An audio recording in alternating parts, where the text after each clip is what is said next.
Au lendemain d'une crise qui ébranle son leadership et dans une mise en scène étudiée, Good morning, everyone. Justin Trudeau s'est assuré d'être bien entouré pour annoncer un important changement de cap en immigration. Et maintenant, on dit la situation a changé, c'est le temps de restreindre l'immigration. La pression est trop forte, la capacité d'accueil mise à mal. Ottawa réduit donc sa cible de résidents permanents.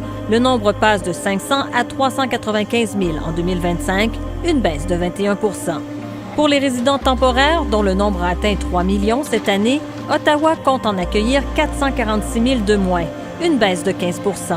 We didn't get the balance quite right. Justin Trudeau prend sa part de responsabilité, mais s'attend à ce que les provinces en fassent autant, et particulièrement le Québec. Et ça fait maintenant des mois que j'ai demandé au premier ministre Legault son plan. C'est pas une grosse baisse. C'est bien peu et bien trop tard, rétorque le gouvernement Legault. La capacité d'accueil des provinces est dépassée depuis longtemps. On le voyait dans le logement, on le voyait dans la santé, on le voyait dans l'aide sociale, maintenant on le voit dans la francisation.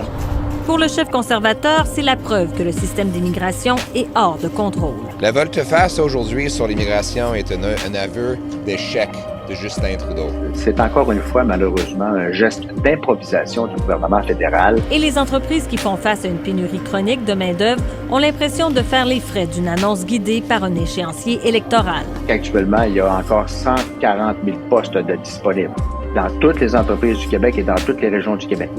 Au Canada, on parle de 560 000 postes de disponibles. Donc, les entreprises ont de la difficulté à recruter des travailleurs. C'est un virage majeur pour Justin Trudeau qui s'éloigne de l'ADN du Parti libéral. Il y a un an à peine, son gouvernement défendait encore des niveaux d'immigration élevés. Mais à l'approche d'une élection, la pression des provinces et l'opinion changeante des Canadiens l'ont emporté.